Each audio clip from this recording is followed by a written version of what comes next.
সবাইকে ধন্যবাদ জানিয়ে আজকে লাইভ শুরু করছি। আজকের বিষয়টা হচ্ছে শেখ হাসিনার পদত্যাগপত্র।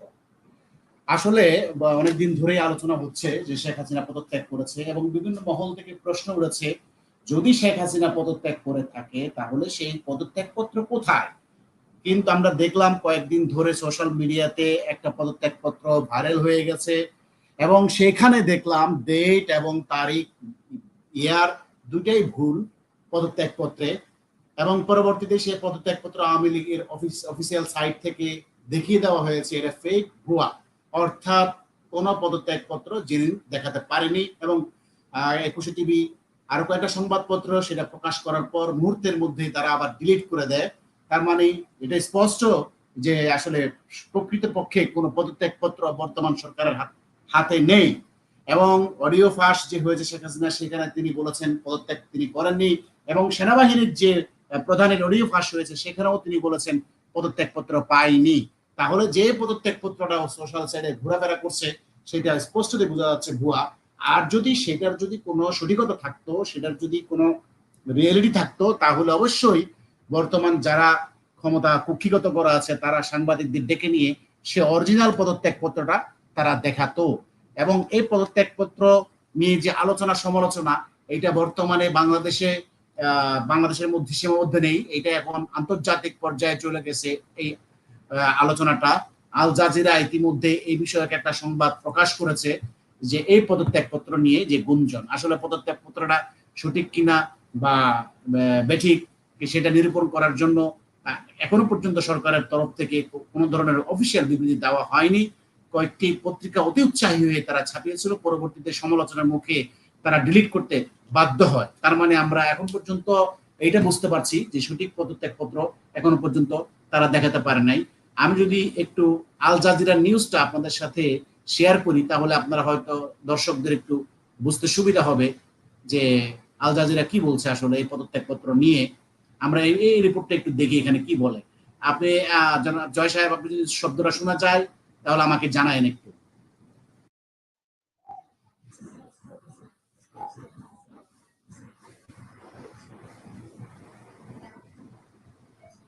জয় সাহেব, আপনি কি এই সাউন্ডটা শোনা যাচ্ছে? এই যে আল জাজিরা রিপোর্টের সাউন্ডটা কি শোনা যাচ্ছে? না, সাউন্ডটা আসতেছে না। সাউন্ডটা আসতেছে না। এইটার কারণটা তো আসলে নির্ণয় করাটাও তো কঠিন হয়ে গেছে এখন। আচ্ছা, আপনি এইটার রেফারেন্সে কি আলোচনা ওটা আপনি নিজেই বলেন তাহলে। হ্যাঁ, এই রেফারেন্সে বলা হচ্ছে যে আল জাজিরা দেখাচ্ছে যে তারা আসলে প্রকৃতপক্ষে বাংলাদেশে এটা নিয়ে একটা কন্ট্রোভার্সি তৈরি হয়েছে এবং পদত্যাগপত্র নিয়ে, এবং পদত্যাগপত্রের কোনো জাস্টিফিকেশন এখনো নাই, অফিসিয়াল কোনো বক্তব্য নাই, কিন্তু বিভিন্ন মহলে সমালোচনা হচ্ছে। এইটাই আল জাজিরা আসলে পদত্যাগপত্র নিয়ে এটাই বলেছে, আর তেমন কিছু বলে নাই। মানে আল জাজিরা তাদের সংবাদ মাধ্যমে এটা স্পষ্ট করতে পারে নাই যে পদত্যাগপত্র সঠিক কিনা বেঠিক। মানে কন্ট্রোভার্সির জিনিসটা তারা বলছে। তার মানে আমরাও বলছি একই জিনিস, কন্ট্রোভার্সির আসলে জিনিসটা যে আদৌ পদত্যাগপত্র আছে কিনা। তো এটা স্পষ্ট, এখন পর্যন্ত আমরা কোনো পদত্যাগপত্র পাইনি। তো এই বিষয়ে যদি আপনি একটু কিছু বলতেন, পদত্যাগপত্র বিষয় নিয়ে আপনি যদি কিছু বলতেন। জয় সাহেব। ধন্যবাদ আজাদ ভাই। আসলে এখানে প্রথমত মানে আপনার গত দিন বিশেষ করে একটা পদত্যাগপত্র আমরা সোশ্যাল মিডিয়াতে দেখছিলাম যে কিছু মানে আপনার ফেসবুক ইউজার যারা বর্তমান এই সরকারের পক্ষে অথবা আওয়ামী লীগ বিরোধী রাজনীতিতে সম্পৃক্ত, তারা একটা পদত্যাগপত্র শেয়ার করেছে। যে পদত্যাগপত্রটিতে আপনি যদি লক্ষ্য করে থাকেন, আপনার প্রধানমন্ত্রীর কার্যালয়ের যে বিগত দিনে যে আপনার লেটার হেডটি ইউজ করা হতো, সেই লেটার হেডটাকে কপি করা হয়েছে। সেখানে আপনার একটা যে জলসাব যে লোগো সেটা নাই প্রথমত। তারপরে আপনার দ্বিতীয়ত দেখবেন যে আপনার তারিখটা দেওয়া হয়েছে আগস্টের 5 তারিখ, কিন্তু ওই দিন ছিল বাংলা 21 শ্রাবণ, ওখানে আপনার লেখা আছে 20 শ্রাবণ। ফন্ট এক এক জায়গায় এক এক রকমের ফন্ট ইউজ করা হয়েছে, দাড়ি কমার কোনো সামঞ্জস্য নাই। এবং প্রধানমন্ত্রীর যে স্বাক্ষরটা দেখানো দেখবেন যে ওটা টোটালি আপনার একটা ইলেকট্রনিক স্বাক্ষর বসানো হয়েছে। এবং যেটা মানে আমার চেয়েও, আমি অতি সাধারণ মানুষ, কিন্তু আমার চেয়েও যারা বিজ্ঞ বা আমার মতো সাধারণ মানুষ সবাই এই বিষয়টা দৃষ্টিগোচর হয়েছে, এবং এটা নিয়ে পাল্টা প্রতিবাদ আসছে সোশ্যাল মিডিয়াতে। তখন এই বর্তমান সরকারের অনুসারী বা যারা বাংলাদেশের এইরকম একটা অপশক্তির যে উদয় হয়েছে, তারা এর পক্ষে প্রথম দিকে বিভিন্ন ধরনের সাফাই করছিল। হ্যাঁ, তারা বলছিল যে তাড়াহুড়ার কারণে এই ভুলটা হতে পারে, এটা তাড়াহুড়া। পরে পরবর্তীতে হলো আপনার পিনাকি ভট্টাচার্য তার ভেরিফাইড ফেসবুক আইডি থেকে তার একটা লেখা আসছে এরকম যে প্রধানমন্ত্রী জনগণের আন্দোলনের মুখে পালিয়ে গেছে, সেখানে তিনি লিখিত পদত্যাগপত্র দিয়েছেন কি দেননি এটার কোনো আম, যৌক্তিকতা, মানে এটার দরকারও নাই, তাকে পদত্যাগ করতে হবে এটা কোনো বাধ্যবাধকতা নেই, তিনি পালিয়ে গেছেন। তো এই পিনাকি ভট্টাচার্য যে ডিফেন্সটা এখানে নিয়েছেন, কারণ পিনাকি ভট্টাচার্য একজন আপনার আলোচিত ব্যক্তি, তিনি এই সরকারের বিরুদ্ধে যে ষড়যন্ত্র হয়েছে আচ্ছা, আমি সে আপনাকে একটু মাঝখানে একটু থামাই, তারপর আপনি বললেন পিনাকি ভট্টাচার্য অর্থাৎ যে দাবি করেছে সে প্রেক্ষাপটে আজকে একজন নেতা সুন্দর বক্তব্য দিয়েছেন সাংবিধানিক ইয়াটা কোথায়, বৈধতাটা কোথায় ইউনুসের, সে বিষয়ে আমি একটা ভিডিও আপনাদেরকে দেখাচ্ছি, দেখেন সেটা শোনা যায় কিনা, শোনা না গেলে আমাকে জানেন, আমি সেটা একটু প্লে করে দেখাচ্ছি আপনাকে। হ্যাঁ, জি।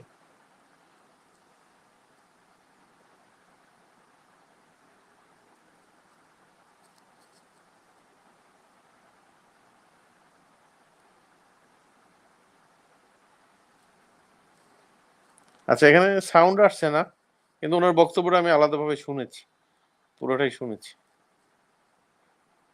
উনি একজন অ্যাডভোকেট, বিজ্ঞ আইনজীবী, ওনার বক্তব্যটা আমি শুনেছি, তবে এখানে শব্দ শোনা যাচ্ছে না। বক্তব্যটা শোনাতে চাচ্ছিলাম দর্শকদের উদ্দেশ্যে, বক্তব্যটা শোনা যাচ্ছে না। আচ্ছা, সে টেকনিক্যাল কোনো প্রবলেম থাকতে পারে। হ্যাঁ, উনি যে বলেছে যে ওনার বক্তব্যে যে আপনার বৈধতা কে দিয়েছে, মানে আপনাকে এখানে শপথ নেওয়ার বা রাষ্ট্র পরিচালনার সাংবিধানিক কোনো ভিত্তি তো আপনার নাই। অর্থাৎ আপনি যে রাষ্ট্রের এখন প্রধান উপদেষ্টা দাবি করছেন, সেই প্রধান উপদেষ্টার কোনো বৈধতাই তো এখানে নাই, এখানে ইন্টারিম গভর্নমেন্টের কোনো স্কোপ নাই। এবং এখানে স্পষ্ট করে এটা বলা আছে, যদি কেউ এর বাইরে যায়, সংবিধানের বাইরে যায়, কেউ যদি ক্ষমতা দখল করে তাহলে তার শাস্তি মৃত্যুদণ্ড। অর্থাৎ এখানে সাংবিধানিকভাবে বিভিন্ন সুশীল মহলে, বুদ্ধিজীবী মহলে, সংবিধান বিশেষজ্ঞদের মহলে আলোচনার প্রাধান্য বিষয় হচ্ছে যে ইউনূস সাহেব কিভাবে ক্ষমতায় বসলেন, কোন সাংবিধানিক বলে এই ধরনের কোনো ইয়া নাই। এবং হাইকোর্ট থেকে যে অপিনিয়ন দেওয়া হয়েছে উনি বুঝতে পারেন হাইকোর্ট কোন আদেশের বলে দিয়েছেন, কোন সংবিধানের বলে দিয়েছে, তারা কি আসমান থেকে আবিষ্কার করেছে? অর্থাৎ বাংলাদেশে যে সংবিধান বলবৎ আছে সেটার আলোকে সে রায় দিতে পারে না, সেখানে কোনো স্কোপ নাই। তাহলে আমরা কি বলতে পারি না পরবর্তী যে সরকার ক্ষমতায় আসবে এই সংবিধান অসাংবিধানিক ভাবে রাস্তায় ক্ষমতা কুক্ষিগত থাকার কারণে জনাব ইউনূসের ফাঁসি হবে, এই ফাঁসি থেকে ইউনূসকে কেউ বাঁচাতে পারবে না। কারণ কনস্টিটিউশন স্পষ্ট করে লেখা আছে কেউ যদি অবৈধভাবে ক্ষমতা দখল করে তার শাস্তি হচ্ছে একমাত্র মৃত্যুদণ্ড। তো ইউনূসের তো বৈধতাই নেই ক্ষমতা, তাহলে সে বিষয়ে আপনি কি বলবেন, একটু বলেন যে। না, এই যে আপনার যে 5ই আগস্টের যে ঘটনাটা ঘটেছে, এর পিছনে যে একটা ব্যাপক ষড়যন্ত্র ছিল, এটার মূল হতো যে ইউনূস, এবং তিনি যে অবৈধভাবে ক্ষমতায় আসেন, এটার জন্য তাকে আদালতের দ্বারস্থ হতে হবে। তার ফাঁসি হবে না জেল হবে না তিনি খালাস পাবেন সেটা পরের কথা, তিনি আইনগতভাবে দেশের সংবিধান লঙ্ঘন করেছেন, তার বিচার হবে বাংলার মাটিতে, এটা নিশ্চিত। তার বিচারের মুখোমুখি হইতে হবে। আচ্ছা, এরপরে ঠিক যেটা আছে, এরপরে আমি হ্যাঁ, হ্যাঁ বল। আমার একটা আটু বক্তব্য হলো, এরপরে যে ঘটনা ঘটছে আসলে তো আপনার পুরো বাংলাদেশের সাধারণ মানুষকে একটা মিথ্যা প্রচার প্রচারণা দিয়ে তাদেরকে এতদিন একটা অন্ধকার জায়গায় রাখা হয়েছিল।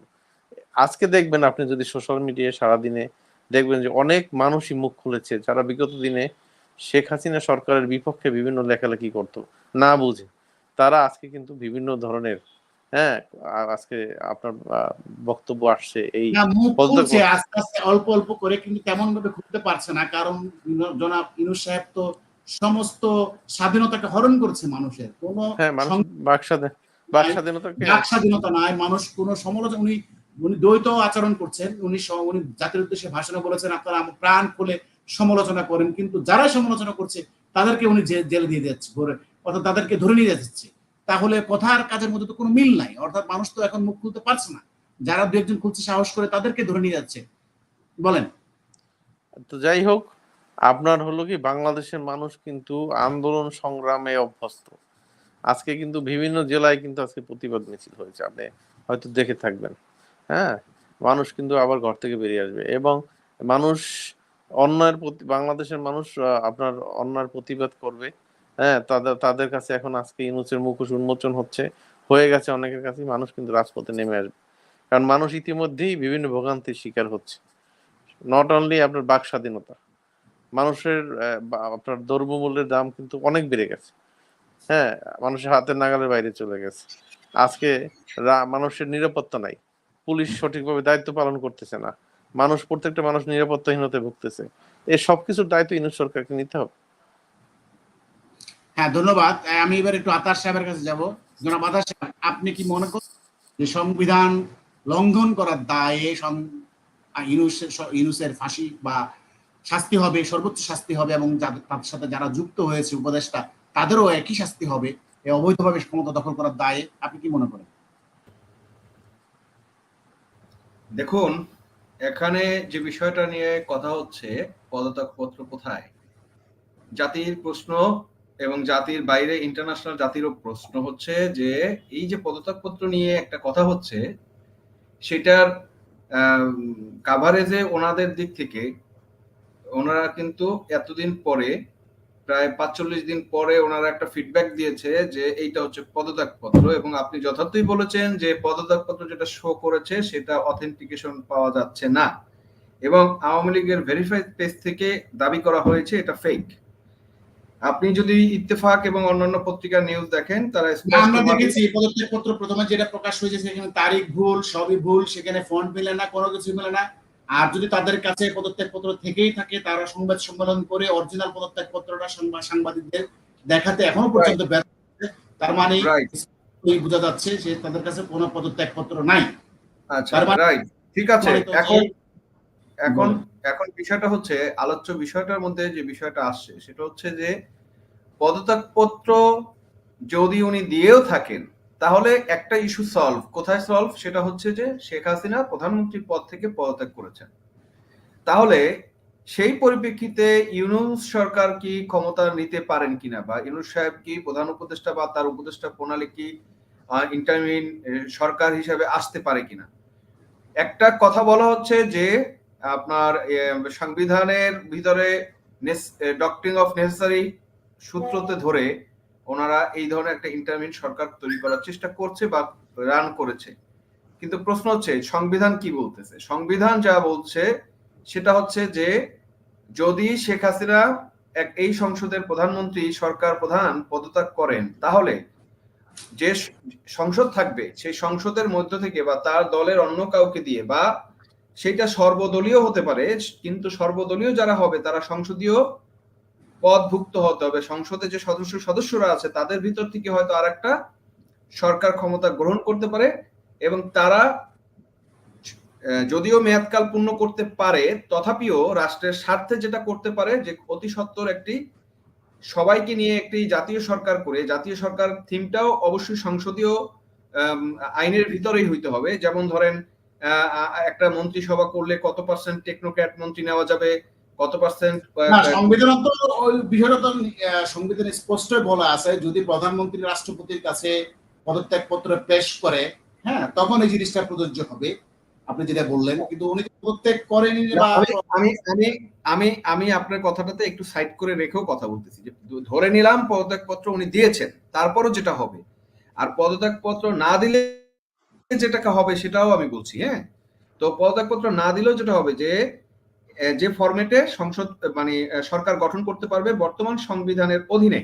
সংবিধান তো আমার রহিত হয়নি, বা সংবিধান আমাদেরকে ছুঁড়ে ফেলা হয়নি, যেহেতু ফোড়া হয়নি, এবং ডক্টর ইউনূস কিন্তু বর্তমান সংবিধানের আন্ডারে রাষ্ট্রপতির কাছে শপথ নিয়েছে। সো তারা সংবিধানের আন্ডারে, এই সংবিধানের আন্ডারেই বলছে যে তারা ইন্টারমিন সরকার হিসেবে আসছে, উপদেষ্টা হিসেবে কাজ করছে। তো কিন্তু সংবিধান সেটাকে সাপোর্ট করে না।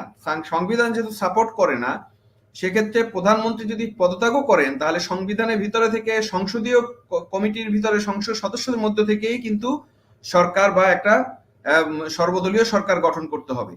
গঠন করে তারা, তাহলে আপনি কি এটা বলতে চাচ্ছেন যেহেতু তারা এগুলো কোনো কিছুই করে নাই, সুতরাং আপনি বলতে চাচ্ছেন আসলে কিছু দস্যু, কিছু দুর্বৃত্ত একত্রে জড়ো হয়ে রাষ্ট্রের ক্ষমতাটা দখল করে আছে, এরকম কি বিষয়টা? আপনার আজকের যেটা একদম হট কেক, আমি একটু সরি মাঝখানে ঢুকলাম, আথার সাহেব কিছু মনে করবেন না। আপনার আজকের যেটা হট নিউজ হলো, আর্মিকে আপনার নির্বাহী ক্ষমতা দেওয়া হয়েছে। আর্মি অফিসাররা নির্বাহী ম্যাজিস্ট্রেটের দায়িত্ব পালন করবে। তার মানে অন-11-এর যে আপনার -2 যে ফর্মুলার, হ্যাঁ, সেটার অফিসিয়াল আমি মনে করি, আমি একজন সাধারণ মানুষ হিসেবে আমার বিচক্ষণতাকে দিয়ে মনে করতেছি যে -2টাকে বাস্তবায়ন করার যে কৌশল এই ইউনূস সরকারের, সেটার আজকে হলো যে প্রথম বীজ বপন হয়েছে। আপনারা যদি আমার সাথে দ্বিমত পোষণ না করেন, যদি এই প্রসঙ্গের সাথে বিষয়টা যায় না, তারপরে আলোচনার প্রেক্ষিতে ইউনূস সরকারকে নিয়ে যেহেতু আলোচনা হচ্ছে। আচ্ছা, ঠিক আছে, ধন্যবাদ। আতার সাহেব কেরি করেন আপনি, একটু বাকিটা বলেন। হ্যাঁ, তো বিষয়টা হচ্ছে যে যেটা আপনি যে সংবিধানকে আপনি মেনে চলার কথা বলছেন, সেই সংবিধানই আপনাকে সাপোর্ট করছে না, আপনি যে কোনো প্রক্রিয়াতেই বলেন, তাহলে সেখানে শেখ হাসিনা পদত্যাগ করুক আর না করুক, এই সরকার প্রথমত অবৈধ। হ্যাঁ, এবং সংবিধান লঙ্ঘনের দায় অবশ্যই এই সংবিধানের অধীনে তাদের বিচার হবে, এবং বিচার শাস্তিযোগ্য অপরাধ এবং রাষ্ট্রদ্রোহিতার শামিল। এবং প্রধানমন্ত্রী, এখন আসি আমরা প্রধানমন্ত্রী পদত্যাগ করেছেন কি করেননি। প্রধানমন্ত্রী কিন্তু শেখ হাসিনা সাবেক, আমি যদি সাবেকও বলি, সাবেক প্রধানমন্ত্রী বলেন বা ওনারা যেটা বলে সেই দৃষ্টিকোণে, যে উনি নিজে থেকে নিজের মুখে বলেছেন যে ফোন কল লিক হয়েছে, সেখানে কিন্তু উনি বলেছেন যে পদত্যাগ করিনি। তো পদত্যাগ যদি না করে থাকে, সেক্ষেত্রে অ্যাজ পার সংবিধান শেখ হাসিনাই বৈধ প্রধানমন্ত্রী। হয়তো সে দুর্বৃত্তদের চাপে বা জনগণের জানমাল রক্ষার্থে বা নিজের জীবন বাঁচাতে, রাষ্ট্রকে রক্ষা করার জন্য হয়তো সে দেশের বাইরে চলে গিয়েছেন সাময়িকভাবে, কিন্তু অ্যাজ পার সংবিধান অনুযায়ী উনি বাংলাদেশের প্রধানমন্ত্রী, এটা মানে নির্ঘাত। আর বিষয়গুলো যে আলোচনা হচ্ছে, আপনি যে বলতেছেন ইন্টারন্যাশনালি বা জাতিসংঘে আলোচনা হচ্ছে বা অমুক হচ্ছে, অ্যাকচুয়ালি জাতিসংঘের এখানে খুব বেশি করার আছে কি নাই, এটা আই ডোন্ট নো, এই জায়গাটাতে আসলে আমি ক্লিয়ার না। কারণ হচ্ছে যে একটা রাষ্ট্রের ভিতরে সরকার পতন, সরকার আসবে, সরকার যাবে, সেটার সাথে জাতিসংঘ ইনভলভমেন্ট হওয়ার খুব বেশি সুযোগ নেই। সো আমি সেটা বলছি, আমি বলছি আন্তর্জাতিক পর্যায়ে মিডিয়া সেগুলো প্রচার করছে, এই ধরনের কন্ট্রোভার্সিয়াল জিনিসগুলো, যে পদত্যাগ করেছে। কন্ট্রোভার্সিয়াল তো অবশ্যই আছে, কন্ট্রোভার্সিয়াল তো অবশ্যই আছে, এবং সেজন্যই তারা বলছে, সেটা গ্রাউন্ডস আছে বলেই তারা আলোচনা করছে। এবং একটা কথা হচ্ছে, সোশ্যাল মিডিয়ার যুগে আপনার সার্বিকভাবে একটা কথা বা একটা মেসেজ যদি ভাইরাল হয়, তাহলে দেখা যাচ্ছে ওইটার ভিতরে কিছু না কিছু বিষয় বের হয়ে আসে বা কোনো বিষয় আছে। এখন সেক্ষেত্রে সংশ্লিষ্ট প্রধানমন্ত্রী কিন্তু, আপনি সাবেক প্রধানমন্ত্রী কিন্তু সে নিজেই বলেছেন তার ফোন কল লিখে সে পদত্যাগ করেনি। তাহলে আসলে অ্যাজ পার সংবিধান অনুযায়ী বর্তমান সরকার আইনগতভাবে আরেকটা সরকার নির্বাচিত না হয়ে আসা পর্যন্ত বৈধভাবে সে প্রধানমন্ত্রী থাকবে, এটাই সংবিধান বলে। তার মানে দস্যুরা দুর্বৃত্তরা রাষ্ট্রীয়, বাংলাদেশের বর্তমান রাষ্ট্রীয় ক্ষমতাকে দখল করে আছে, এবং এরকম যদি আরেকটা শক্তিশালী গ্রুপ যদি, যেমন যদি বিএনপি যদি দাঁড়িয়ে কালকে বলে আমি রাষ্ট্রের মালিক, তাহলে সেও রাষ্ট্রের মালিক হয়ে যাবে। অর্থাৎ এখানে কোনো আইন কানুনের তোয়াক্কা নাই। সেক্ষেত্রে আওয়ামী লীগ যদি আবার কখনো ক্ষমতায় আসে, এই দুর্বৃত্তায়নের কারণে, অপরাধের কারণে ইউনূস গংদের ফাঁসি থেকে কেউ বাঁচাতে পারবে কিনা, আমেরিকার সেই ক্ষমতা আছে কিনা রাষ্ট্রে। যেহেতু আমরা অতীতে দেখেছি যুদ্ধাপরাধীদের ফাঁসি দেওয়ার সময় বিচারিক আদালতে তাদেরকে যখন দণ্ডিত করে, তখন কিন্তু আমেরিকা থেকে, টার্কি থেকে অনেক লবিং করা হয়েছিল এবং লবিস্ট নিয়োগ করেছিল জামাত শিবির আমেরিকাতে, টার্কিতে, কিন্তু আইনের ঊর্ধ্বে যেতে পারেনি। পরিশেষে আদালত তাদেরকে দণ্ডিত করেছিল। তো সেক্ষেত্রে ইউনূস যখন, আওয়ামী লীগ যদি কখনো আবার ক্ষমতা আসে, এই অভিযোগ যদি কেউ উত্থাপন করেছে, ধরেন আপনি যদি বা আমিও যদি একটা মামলা দায়ের করি যে এই দিনে দুর্বৃত্তরা ক্ষমতা দখল করে রাখার, রাষ্ট্রকে দখল করে রাখার জন্য, জনগণের নাবিশ্বাস উড়ানোর জন্য এদের বিচার করা হোক, যদি কেউ বিচার চায়, সেক্ষেত্রে আওয়ামী লীগ যদি এদের বিচারের কার্যক্রম উদ্যোগ গ্রহণ করে, সেক্ষেত্রে ইউনূস গংদের কেউ বাঁচাবে কিনা, বা আমেরিকার সেই বাঁচানোর সক্ষমতা কিনা বা করবে কিনা? অবশ্যই হবে। এখানে দুটো বিষয়, একটা হচ্ছে সংবিধান অনুযায়ী বা তাদের বিচার দেশীয় আইনে হবে কিনা, সংবিধান অনুযায়ী তাদের বিচার হবে। এখন আপনি বলতেছেন যে বাধা দিবে কিনা আমেরিকা বা অমুক সমুক বাধা দিবে কিনা। এখন একটা রাষ্ট্রের ভিতরে যে আইন থাকবে বা সংবিধান থাকবে সেই অনুযায়ী কোনো প্রসিডিউর যদি হয়, আপনি দেখেন এইটার উত্তর আপনার কথার ভিতরে নিহিত আছে। এখন যারা ক্ষমতা দখল করেছে তারা কিন্তু বৈধভাবে বা বৈধ পথে ক্ষমতা দখল করেনি। যেহেতু বৈধ পথে করেনি, এখন বিচার করতে গিয়ে কেউ অবৈধ পথে বাধা দিতে পারে। সেখানে যদি আমেরিকা বা অন্য কেউ বাধা দিয়ে থাকে সেটা অবৈধ হবে। এবং অবৈধভাবে কেউ যদি জয়লাভ করে, হ্যাঁ সাময়িক হয়তো জয়লাভ করবে, কিন্তু আইন কিন্তু তাদেরকে জয়লাভ করা বলতে না। আইন কিন্তু, সংবিধান কিন্তু এখনো যারা ক্ষমতা নিয়েছে তাদেরকে স্বীকৃতি দেয় না। তারা কিন্তু জোর করে তাদের পারফর্ম করার চেষ্টা করছে বা তাদের অবস্থান রাখার চেষ্টা করছে। হ্যাঁ, এটা তো বিএনপি ক্ষমতায় আসলো, বিএনপি একই কাজ করতে পারে, তাদের বিচারের মুখোমুখি করতে পারে। আমার তো মনে হয় বিএনপি যদি ক্ষমতায় আসে ইউনূসকে বিচারের মুখোমুখি করবেই বিএনপি। কারণ যে আপনি যে কারণ আজকে মির্জা ফখরুল ইসলাম আলমগীর আজকে গতকালই বলেছে যে আপনাকে সে পাওয়ার কে দিয়েছে, যে সংবিধান সংশোধন করা বা নতুন দল করা আপনাকে কে দিয়েছে, আপনার কি অথরিটি আছে, আপনার তো বৈধতাই নাই এই সরকারের। তাহলে বিএনপিও তো এক সময় যদি সদিচ্ছা থাকে, বিএনপি যদি আইনের প্রতি শ্রদ্ধাশীল হয়, তারা যদি একটা গণতান্ত্রিক দল হয়, আমি তো মনে করি বিএনপির উচিত এই দুর্বৃত্তদের আইনের মুখোমুখি করা, ইউনুস গংদের মুখোমুখি করা। কারণ এরা তো প্রকৃত পক্ষে যেটা দেখতে পাচ্ছি মার্কিনী দালাল, সুতরাং এদেরকে আইনের মুখোমুখি করা সেটা বিএনপির জন্য কর্তব্য হবে। জনাব জয় সাহেব, আপনি যদি এই বিষয়ে কিছু বলেন যদি বলতেন। জয় সাহেব মনে হয় না শুনতে পাচ্ছেন, আপনি বলেন তাহলে। আমি বলি যে আজকে একটা তো অন্যায় করা হয়েছে, যে আপনার হলো যে একটা মানে মিথ্যা পদত্যাগপত্র উপস্থাপন করা হয়েছে, জাতিকে বিভ্রান্ত করা হয়েছে প্রধানমন্ত্রীর পদত্যাগ নিয়ে। প্রধানমন্ত্রী আদতে পদত্যাগ করে নাই। আসলে এটা কারো বলছে, এটা তো রাষ্ট্রীয়, এটা কি ইউনুসের দপ্তর থেকে করা হয়েছে নাকি তৃতীয় কোনো পক্ষ আসলে উপস্থাপন করেছে? আমি এটা কিন্তু কোনো সূত্র পাইনি কোথা থেকে এটা দাখিল করা। আমি এটার সমর্থনে অনেক দায়িত্বশীল ব্যক্তি প্রথমত আপনার সোশ্যাল মিডিয়ায় লেখালেখি করছে এটার পক্ষে, এটা সমর্থনে। পরে তারা তাদের লেখা এখান থেকে উড্ডু করছে। এবং লাস্টে হলো পিনাকির যে লেখাটা, সেখানে হলো যে আপনার পরিস্থিতিটাকে দেখানো হয়েছে যে পালিয়ে গেছে, এখানে পদত্যাগ পত্র সে স্বাক্ষর করছেন কি করেন নাই, এটা না করলেও কোনো সমস্যা। এটা আরেকটা বিষয়, উনি পালিয়ে গেছেন বা যায়নি সেটা আরেকটা বিষয়। প্রশ্ন হচ্ছে পদত্যাগ নিয়ে। আসলে পদত্যাগ পত্রটা টোটালি ভুয়া, পদত্যাগ করেন নাই, এটা এখন পর্যন্ত কোনো প্রমাণ সরকারের তরফ থেকে কোনো বিবৃতি আমরা পাইনি। সুতরাং এটা ধরেই নেওয়া হয় সরকারি তরফ থেকে বিবৃতি আসলে অনেক আগেই দেয়া হতো যদি তাদের কাছে প্রকৃতপক্ষে অরিজিনাল কোনো পদত্যাগ পত্র থাকতো। এবং সেনাবাহিনীর প্রধানের যে কল ফাঁস হয়েছে সেখানে উনি বারবার জিনিসটা বলেছে তার কাছে কোনো পদত্যাগ পত্র নাই। শেখ হাসিনা নিজে বলেছে তার কাছে কোনো পদত্যাগ করেনি, এবং মিডিয়াতেও কোনো পদত্যাগ অরিজিনাল পত্র আসেনি। এবং বর্তমানে ইউনুস গংরাও সাংবাদিক সম্মেলন করে যে অরিজিনাল পদত্যাগ পত্র দেখাবে সেটাও দেখাতে পারেনি। তার মানে এটা স্পষ্ট পদত্যাগ এটা আসলে একটা ভুয়া ব্যাপার। তো আমি যেটা চাচ্ছিলাম, আমি যেটা বুঝতে পারছি সেটা হলো ইউনুস সরকার আসলে ইউনুস গংদের পরবর্তী যে সরকার ক্ষমতা আসুক ওদেরকে আইনের মুখোমুখি হতেই হবে আইন ভায়োলেশন করার জন্য। কারণ একটা দেশ আজকে আপনি দেখেন চারদিকে গৃহযুদ্ধের মতো অবস্থা শুরু হয়ে গেছে, ধর্মীয় হানাহানি শুরু হয়ে গেছে। অর্থাৎ কি তারা হানাহানি করার মানে হলো এখানে যারা দেশ দুর্বৃত্তায়ন করেছে তারা সম্পূর্ণরূপে ওদিকে তাদের কোনো দৃষ্টি নাই, তারা কি উদ্দেশ্যে এসেছে সেটাও জানি না, অর্থাৎ দেশ একটা গৃহযুদ্ধের দিকে চলে যাচ্ছে। সুতরাং এই পরিস্থিতি সৃষ্টি করার দায়ে ইউনুস গংদেরকে অবশ্যই আইনের মুখোমুখি হতে হবে এবং সাংবিধানিকভাবে তারা যে দণ্ডটা প্রাপ্য হবে সেটা হলো ফাঁসি। আপনার যদি আর কেউ কিছু বলতেন জনাব আতাশা। ধন্যবাদ। আমি আসলে আপনার প্রশ্নটা বুঝতে কষ্ট হয়েছে, আবার একটু বলবেন প্লিজ। না, আমি বলছিলাম যে দেশের যে চারিদিকে বিশৃঙ্খলা পরিস্থিতি, ধর্মীয় হানাহানি শুরু হয়ে গেছে চারিদিকে, এবং মারামারি এবং বিএনপির ভিতরে মারামারি, অর্থাৎ অরাজক পরিস্থিতি সৃষ্টি হয়েছে। এই যারা ক্ষমতা দখল করে আছে তাদের আসলে দেশের দিকে কোনো দৃষ্টি নাই, তারা দুর্বৃত্তায়ন করেছে। এটা সত্য কথা, এই কথাটার সাথে আমি একমত। কারণ হচ্ছে যে আপনি এটা নিয়ে আমাদের বারংবারই কথা হচ্ছে যে এখন পর্যন্ত আইন শৃঙ্খলা পরিস্থিতি নিয়ন্ত্রণে। তাহলে এই পরিস্থিতির জন্য ইউনুস গং দায়ী, এবং ইউনুস গংদেরকে যারা পরবর্তীতে নির্বাচিত সরকার ক্ষমতা আসবে তাহলে তো ইউনুস গংদের এদের বিচারের মুখোমুখি করবে, এবং এই সাংবিধানিকভাবে বিচারের মুখোমুখি যদি তারা করে তাহলে তো এখানে ইউনুস গংদের একটাই মৃত্যুদণ্ড, সেটা হচ্ছে সর্বোচ্চ দণ্ড। মানে একটাই রায় হবে, সেটা হচ্ছে সর্বোচ্চ সংবিধান অনুসারে।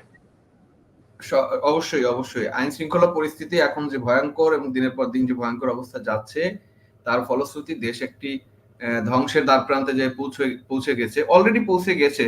এখন এখান থেকে ঘুরে দাঁড়ানোর মতো সুযোগ, এবং এই আপনি একটা চিন্তা করবেন, এই ধরনের গভর্নমেন্টের পিছনে কিন্তু অন্যান্য দেশ সাহায্য সহযোগিতা নিয়েও আসবে না। হ্যাঁ, কারণ হচ্ছে যে আমার ইনভেস্টমেন্টে যদি সিকিউরিটি না থাকে, তাহলে আমি কিন্তু সেখানে ইনভেস্টমেন্টে যাব না।